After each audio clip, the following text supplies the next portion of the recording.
Oke, jadi kita lihat ke kalian kalau masih ingat contohku yang minggu lalu tuh, bagaimana itu yang bikin Pokemon Go, dia dia tadinya kerja di Google, dia kerja di Google sebagai bagian dari tim Google Maps. Kemudian habis dari Google Maps, dia bikin project untuk Pokemon Go, bikin game. Kemudian akhirnya dia punya perusahaan Niantic begitu. Dia jadi direkturnya Niantic. Nah, itu dia kita lihat itu menjadi satu contoh bagaimana Google ya dia pasti sudah merasa karyawan ini sudah terpenuhi ya dari makanan ya. Kalau dia digaji pasti dia sudah dapat ini semua.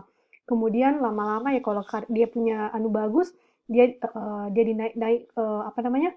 Naik jabatannya ya tentunya dapat respect, dapat prestis, dapat power dan lain sebagainya. Nah, tapi kita lihat Google di sini dia tidak melarang karyawannya untuk punya proyek sampingan. Jadi selain itu si siapa namanya tuh yang bikin Pokemon Go, selain dia selain dia bisa membuat jadi selain dia bekerja di Google Maps, dia juga dikasih kesempatan untuk bikin proyeknya Pokemon Go. Selain dia kerja di Google Maps, dia juga dikasih kesempatan untuk kerja di Pokemon Go. Jadi kita lihat bagaimana dia bisa melakukan self actualization atau dia bisa melakukan aktualisasi diri. Karena ketika karyawan itu dipersilahkan untuk oke, kau boleh sambil kerja bikin kok proyek sampinganmu. Kalau dia bisa melakukan proyek sampingannya, artinya dia mengaktualisasikan dirinya, dia mau kembangkan potensinya. Dia tidak mau cuma bikin map saja, dia tidak mau cuma bikin peta Google saja, Google Map.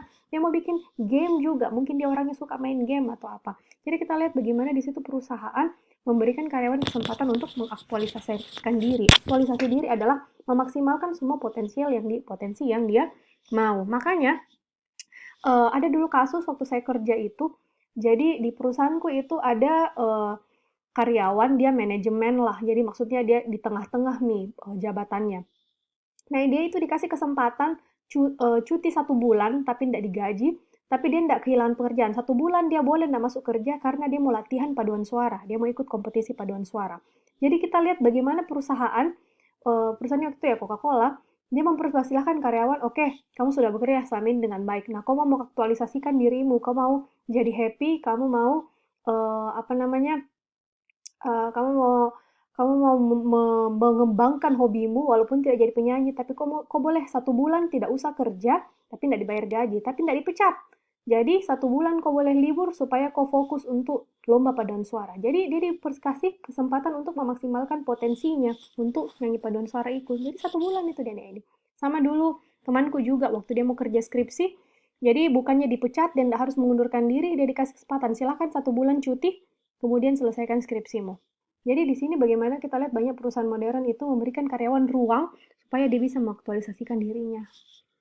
Gitu. Jadi potensi di sini bukan cuma potensi dalam hal kerja, tapi ya dalam hobi juga gitu. Nah, kenapa jadi itu kembali lagi tadi bagaimana perusahaan memperbolehkan karyawan untuk mengaktualisasikan dirinya sebagai bagian dari karena manusia itu kompleks, kebutuhannya sangat banyak.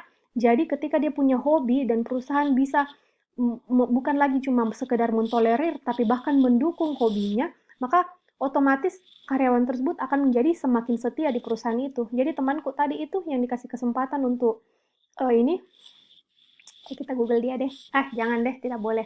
Pokoknya ada temanku tuh, hampir bisa Google mukanya. Ada temanku, anak Unhas angkatanku, dia itu sudah kerja di Coca-Cola sejak ya dari zamanku kerja. Jadi dari 2009 dia masuk Coca-Cola dari 2010 paling. Jadi sudah 10 tahun dia kerja di Coca-Cola. Dan kenapa dia begitu setia? Dia tidak pernah juga kayaknya berminat cari pekerjaan lain karena dia merasa sangat terpenuhi di Coca-Cola. Di Coca-Cola selain dia punya gaji bagus, dia dibantu waktu dia mau skripsi tadi, kemudian dia dibantu juga waktu dia mau mulai ambil KPR, kemudian dia punya jenjang karir tidak dihalang-halangi, jadi jenjang karirnya semakin lama semakin naik. Jadi dia merasa sangat terpenuhi, dia sangat puas dan menjadi sangat setia di perusahaan itu begitu. Nah, itu makanya kalau perusahaan berhasil memenuhi kebutuhan karyawannya sebagai motivasi, jadi bukan cuma sekedar gaji saja yang besar, tapi juga ada banyak hal-hal lain yang dia kasih ke karyawannya. Artinya, maksudnya penuhan buat hobi, buat lingkungan kerja, suasana yang nyaman, itu karyawan akan setia dan bisa bekerja dengan baik. Gitu. Dia akan dia akan punya motivasi untuk berkomitmen kerja dengan sangat baik, sangat rajin. Dan itu sangat bernilai kan buat perusahaan. Oke, now enhancing job satisfaction and motivation. Untuk meningkatkan kepuasan dan motivasi kerja, kita bisa melakukan 3 hal. Yang pertama, job enrichment program. Jadi program-program untuk memperkaya pekerjaan. Jadi dirancang untuk meningkatkan kepuasan kerja karyawan dengan meningkatkan otonomi mereka. Job enrichment artinya pengayaan pekerjaan. Kemudian hal yang lain untuk meningkatkan kepuasan kerja karyawan, kita bisa memberikan adequate compensation program. Jadi kita harus punya program kompensasi yang adequate, yang maksudnya yang layak, yang bagus. Nah, caranya itu dengan sistem prestasi, ya kita harus kasih orang kenaikan pangkat, kenaikan gaji berdasarkan prestasinya. Kemudian ada sistem across the board, jadi artinya jenjang karir karyawan tidak harus terus-menerus di divisi yang sama, tapi dia bisa pindah-pindah ke tempat lain sesuai dengan ininya. Jadi kayak temanku itu dia kan orang akuntansi.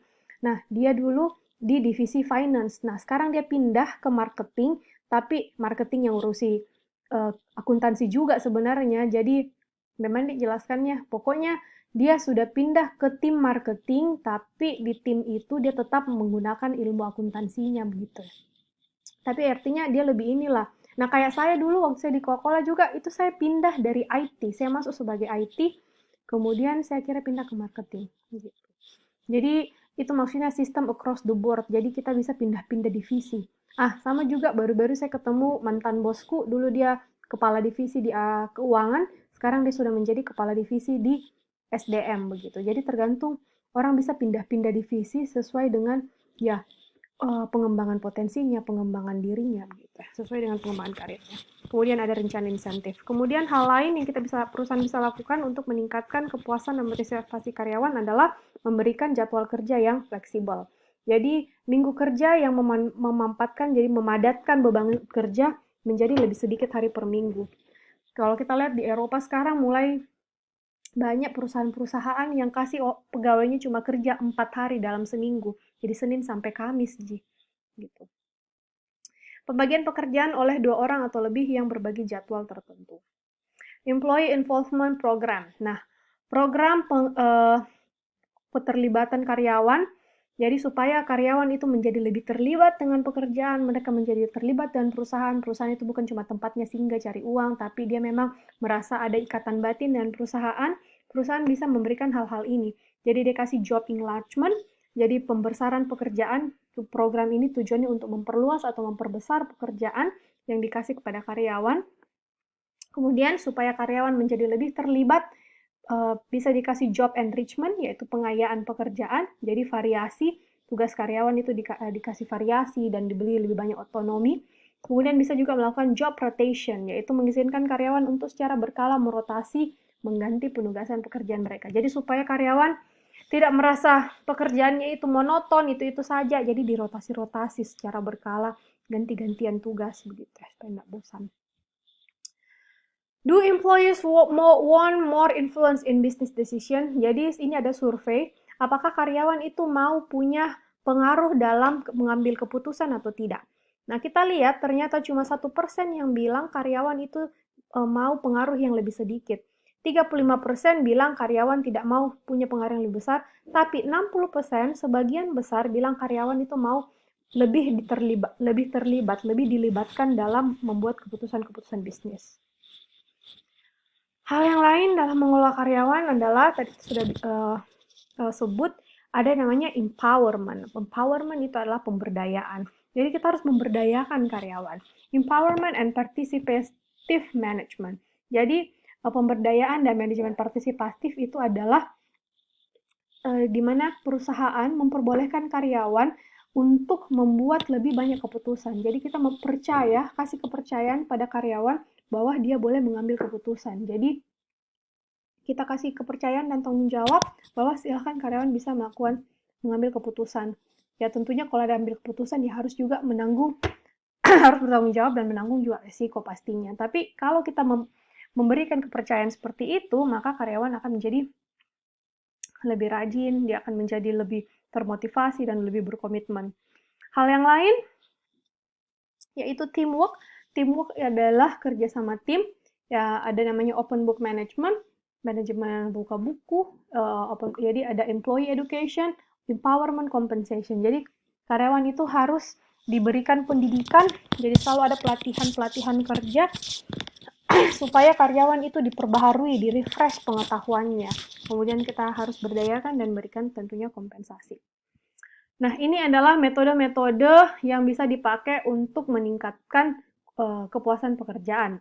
Jadi kalau misalnya metode kompensasi, program kompensasi yang lebih baik, nah deskripsinya itu misalnya seperti um, mencocokkan kenaikan gaji dengan kinerja, sesuai dengan kinerjanya, memberikan bonus sesuai dengan kinerja, kemudian memberikan saham sebagai bagian dari paket kompensasi, dari kompensasi yang dikasih ke perusahaan. Jadi ini adalah contoh-contoh yang bisa kita lakukan supaya kita meningkatkan kepuasan karyawan. Kemudian job security, metode keamanan pekerjaan itu contohnya seperti mendorong karyawan untuk berkomitmen jangka panjang dengan perusahaan. Jadi kasih kontrak yang agak panjang, 5 tahun, 10 tahun. Kemudian flexible work schedule, jadi kita memberikan jadwal pekerjaan lebih fleksibel, jadi kita bisa memberikan karyawan kebebasan untuk bekerja, menentukan waktu kerjanya, untuk menentukan waktu kerjanya. Jadi kayak ada beberapa temanku yang kantornya itu, oh silahkan kau mau masuk jam 11 siang, kau mau masuk jam 12, nggak apa-apa, tapi ya kau pulangnya malam lah, bukan kau masuk jam 11, kau pulang jam 5, tidak. Kalau masuk jam 11 ya otomatis pulangnya jam 7, jam 8 gitu. Tapi ya kalau orang-orang yang suka begadang, jadi suka kalau bisa fleksibel begitu.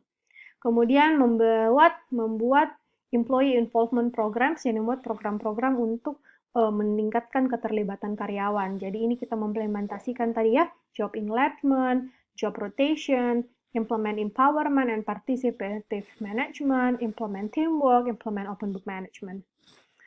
Ini contoh-contohnya. Jadi kalau perusahaan Southwest Airlines, dia itu memperlakukan karyawannya dengan hormat. Jadi ini contoh.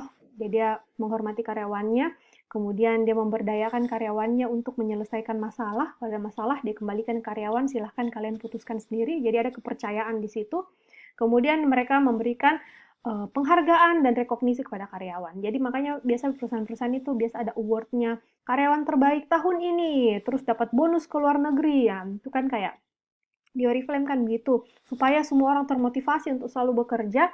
Jadi biasa dibikinkan acara di hotel, kasih baju bagus, terus dikasih piala, di karyawan berprestasi tahun ini. Nah itu sebenarnya contoh untuk metode yang dilakukan perusahaan supaya karyawan itu tetap setia dan termotivasi buat bekerja gitu. Kalau kita lihat contoh lain di perusahaan Microsoft, dia membuat lingkungan kerja yang casual, jadi bajunya baju sembarang. Bahkan kalau kita lihat di Google, itu toh, kalian saya sudah pernah Mika kasih lihat kantor kantor Google Jakarta tadi. Kantor Google Jakarta.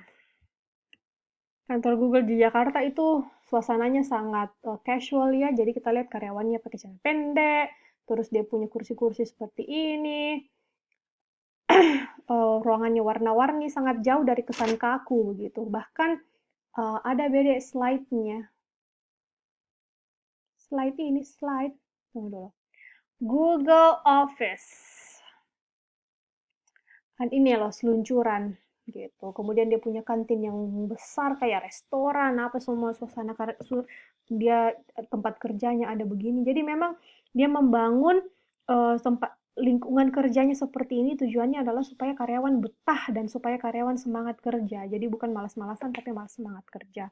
Begitu. Jadi ini salah satu contoh bagaimana perusahaan melakukan berbagai hal supaya karyawan itu puas bekerja di perusahaannya. Kalau karyawan puas bekerja, maka otomatis dia juga akan lebih rajin. Kalau dia lebih rajin, dia akan lebih produktif. Maka kalau dia lebih produktif, ya perusahaan akan lebih untung begitu. Oke, lanjut part 3.